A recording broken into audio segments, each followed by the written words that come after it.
c'est le moment de vous proposer alors le premier truc et astuce de la journée. 15 petites minutes, je vous le disais tout à l'heure, de trucs et astuces sur Global Mapper. Alors, on ne consacrera pas de temps de questions-réponses au terme de cette présentation. Par contre, je vous indique que si celle-ci suscite des interrogations, eh bien, vous n'hésiterez pas à nous en faire part dans le panneau questions que je vous indiquais tout à l'heure en tout début de session. On y répondra sous la forme de FAQ peu de temps après la conférence. Donc vraiment, n'hésitez pas si ça suscite des questions, nous y répondrons. Alors, c'est parti, je vais vous montrer tout ça sur la question des livres de cartes. Bien. Donc, cette démonstration a pour objectif de décrire étape par étape la manière de créer ce que l'on appelle dans Global Mapper un livre de cartes, c'est-à-dire un document dont la forme s'apparenterait à un atlas, en quelque sorte. Vous verrez également que je saupoudrerai cette présentation de quelques astuces et de quelques remarques supplémentaires, ça et là, au fur et à mesure du flux de travail. Dans cet exemple, nous allons mobiliser un jeu de données qui décrit l'état de l'Oklahoma aux États-Unis.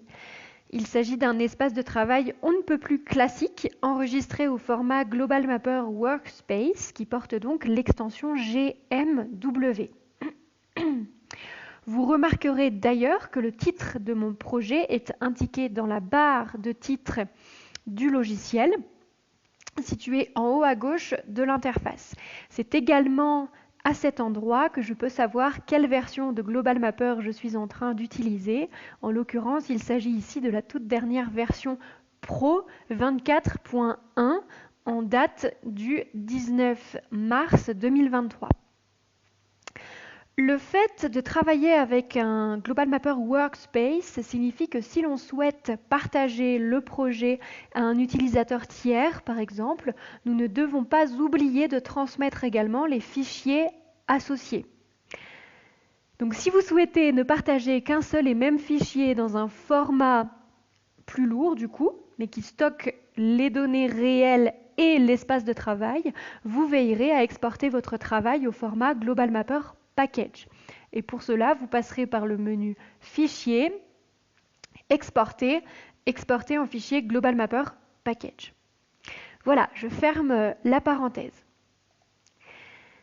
Alors, les personnes connaisseuses des États-Unis sauront sans doute que l'Oklahoma, que cette première couche comté représente, selon un découpage par comté, eh bien c'est un État où il fait relativement sec et où de nombreux barrages ont été aménagés pour les besoins de l'irrigation ainsi que du contrôle des crues. Cette deuxième couche, dénommée barrage, rend compte de la localisation de chacun des lacs de barrage sous la forme de ponctuels. Et pour contextualiser davantage la zone, voici une troisième couche qui représente le réseau hydrographique de l'État. Alors, vous voyez, on a les étiquettes qui apparaissent pour chaque comté. Si je veux les masquer, je peux simplement me rendre dans les options de la couche, double-clic sur celle-ci, et je décoche ici cette petite option « Afficher les étiquettes de la couche ». Appliquer OK.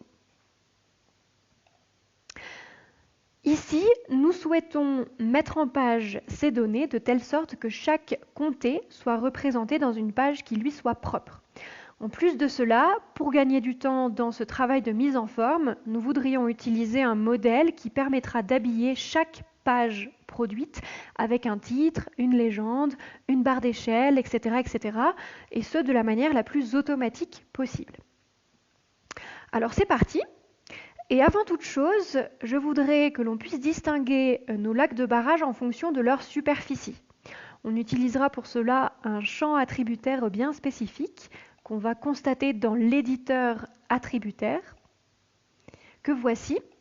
Alors normalement, on a une table attributaire qui est beaucoup plus fournie que ça, mais au préalable, j'ai fait un peu de nettoyage simplement en cliquant sur ce bouton afficher masquer. Vous voyez, on a la possibilité de masquer certaines colonnes attributaires. Ici, j'ai tout masqué pour ne garder apparent que le nom de chacun de mes lacs et leur superficie, qui apparaît donc dans le champ attributaire DA, ici.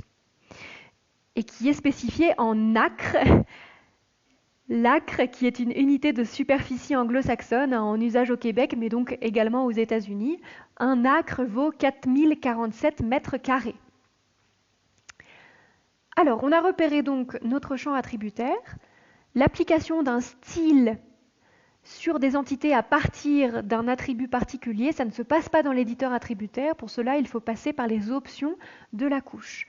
Donc, je double-clique sur ma couche ou alors je fais un clic droit, options.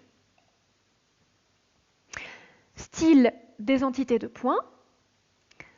Nous souhaitons appliquer un style en nous basant sur un champ attributaire que je sélectionne dans cette liste. Le voici. Et je viens cliquer sur Classer, qui est le bouton qui va me permettre d'accéder à une fenêtre de sélection, notamment de la méthode de discrétisation à utiliser pour créer nos classes qui apparaîtront dans la liste juste au-dessus, liste des valeurs. Donc je clique sur Classer. On a la possibilité de changer le champ attributaire si finalement on se ravise ou on veut travailler à partir d'un autre champ, c'est possible, mais ici je n'y touche pas. Je vais descendre un peu plus bas dans la fenêtre, où vous voyez on a le champ options de classement. On va pouvoir sélectionner la méthode de discrétisation. Ça c'est quelque chose qu'on a déjà réfléchi en amont, on part du principe qu'on connaît bien nos données, et donc on sait que la méthode qui nous donnera le meilleur résultat, c'est celle-ci, seuil naturel. On définit le nombre de classes souhaitées. Dans notre cas, ce sera 4 classes. La rampe de couleur proposée ici convient très bien. On ne la change pas. On inverse par contre les couleurs pour que les couleurs froides soient associées aux classes qui possèdent les valeurs les plus faibles et inversement pour que les couleurs chaudes soient associées aux classes dont les valeurs sont les plus élevées. On a la possibilité de choisir ensuite un symbole. Je vais choisir ici un losange. Je laisse la taille par défaut. Par contre, je vais doubler la taille du symbole qui sera utilisé pour représenter les valeurs les plus élevées. Je n'oublie pas de cliquer sur Classer avant de venir cliquer sur OK. OK. Voilà. Première étape faite. Désormais, étape numéro 2, préparer la mise en page. L'outil dédié à cette mise en page, il est disponible soit via la barre d'outils de Global Mapper à cet endroit-ci, éditer la mise en page, soit via le menu Outils, éditeur de mise en page de la carte. Quel que soit le chemin par lequel vous passez, quand on clique dessus, on aura systématiquement cette fenêtre de dialogue qui apparaît pour définir au minimum 2 paramètres de mise en page. Ici, nous allons définir une taille de papier au format A4, portrait. Concernant les limites, nous souhaitons intégrer toutes les données chargées dans l'espace de travail. OK, OK. Je rappelle l'objectif qui consiste à créer un livre de cartes composé d'une page représentant chaque comté de notre état. Donc on aura autant de pages que de comtés. La méthode classique, elle consiste à diviser la page qu'on a ici en sections uniformes sous forme de tuiles en utilisant l'outil Créer un livre de cartes à partir de la mise en page actuelle.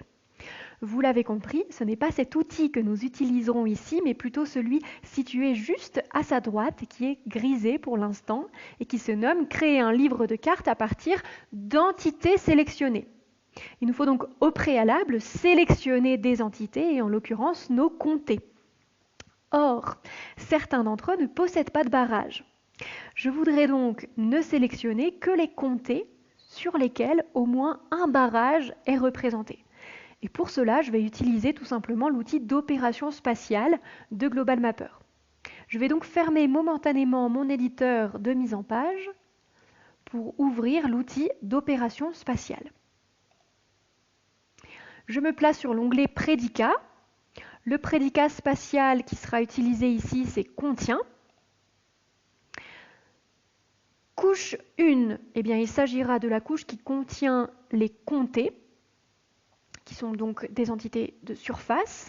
Couche 2, ce sera la couche qui contient nos lacs de barrage, qui sont des entités de points.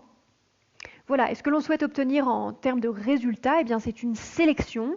Donc dans la liste déroulante ci-dessous, je vais laisser sélectionner, créer une nouvelle sélection. Nous cliquons sur Lancer. Et nous avons bien sélectionné ici l'ensemble des polygones qui contiennent au moins une entité de points. Je retourne désormais dans l'éditeur de mise en page de la carte. Et je vais pouvoir cliquer cette fois-ci sur le fameux bouton « Créer un livre de cartes à partir d'entités sélectionnées » qui est désormais disponible. Et là, on reste sur l'onglet Général dans un premier temps. Soit on utilise la mise en page actuelle en cochant cette première option, soit nous nous basons sur un modèle préalablement sauvegardé. C'est bien évidemment cette deuxième option que je voudrais vous montrer. Le modèle en question, la template, je l'ai mis en page précédemment pour le bien de la démonstration. Je vais d'ailleurs vous la montrer parce que j'ai donc créé mon modèle que j'ai exporté depuis mon éditeur de mise en page pour le garder au chaud. Mais j'ai également exporté un exemple de mise en page avec ma carte générale que je vous montre de suite, juste pour que vous ayez une idée du modèle que je souhaite répercuter sur l'ensemble des pages que je m'apprête à créer. Donc vous voyez, on a des informations marginales avec les coordonnées. On a également un titre général. On a du texte avec ici les sources de données qui sont écrites. Un logo qui est le logo de l'organisme qui a produit les données utilisées, des éléments de légende, une flèche nord et puis une barre d'échelle. Voilà, donc c'est ce modèle-là qu'on souhaite répercuter sur les différentes pages qui vont être créées dans quelques instants. Je retourne dans Global Mapper. Et donc en cochant cette deuxième option, je vais ensuite être amené à cliquer sur Sélectionner pour aller chercher le modèle que j'ai préalablement enregistré qui se trouve juste ici. Regardez l'extension de ce fichier, hein, c'est du .gm_map_template. Ouvrir. L'intérêt de produire un modèle, il est triple, je dirais. D'abord, vous gagnerez du temps pour chacune de vos futures mises en page. Ensuite, ce sont des mises en page que vous pouvez partager à d'autres utilisateurs de Global Mapper. Et puis, c'est une manière assez facile de mettre en place et d'appliquer une charte graphique. Je passe ensuite sur l'onglet suivant, Options d'entité, qui va me permettre de ne pas oublier de limiter le modèle aux entités sélectionnées, celles qu'on a sélectionnées juste avant, et d'assurer autour de ces dernières une zone de dégagement, alors ici de 5%. Tout le reste, je le laisse par défaut et je clique sur OK. Voilà, et donc on constate que l'on obtient d'abord une première page qui s'appelle Index, qui décrit l'emprise de chacune des autres pages, dont on a une liste ici sur la gauche. Alors je peux zoomer un petit peu pour mieux visualiser cette emprise. On remarque donc qu'on a l'emprise de la page pour chaque comté, puis on a le numéro de la page qui apparaît à l'intérieur. Voilà, je vais dézoomer à nouveau, puis on va aller regarder du coup ce que l'on obtient sur chacune des pages qui ont été générées, donc pour chacun des comtés. Voici ce que l'on obtient. On retrouve bien notre mise en page telle qu'elle a été paramétrée. Et on constate alors qu'il y a des éléments dynamiques. Déjà, l'échelle n'est pas identique pour chacun des comtés, elle s'est adaptée. Et du coup, la barre d'échelle, en bas à gauche de chaque page, vous voyez, est dynamique. Ce n'est pas le seul élément dynamique. Vous voyez également qu'on a un élément juste sous le titre principal qui rend compte du nom du comté.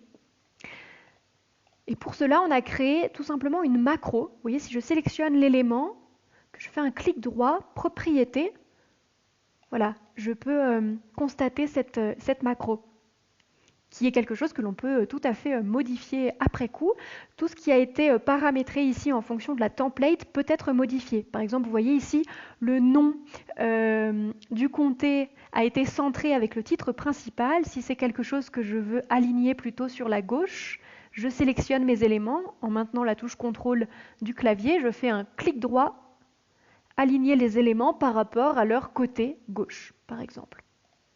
Comme ceci, et je les replace sur la page.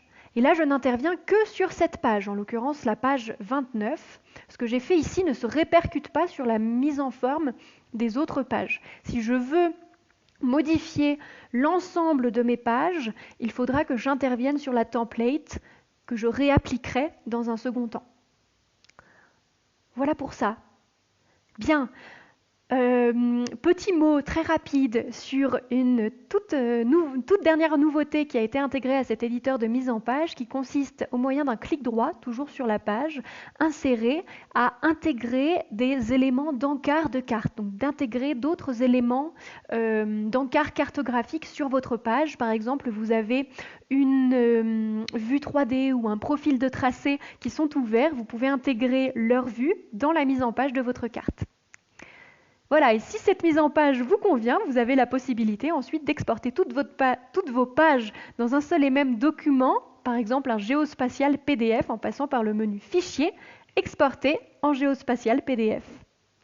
Voilà, vous savez désormais créer un livre de cartes grâce à l'éditeur de mise en page de Global Mapper.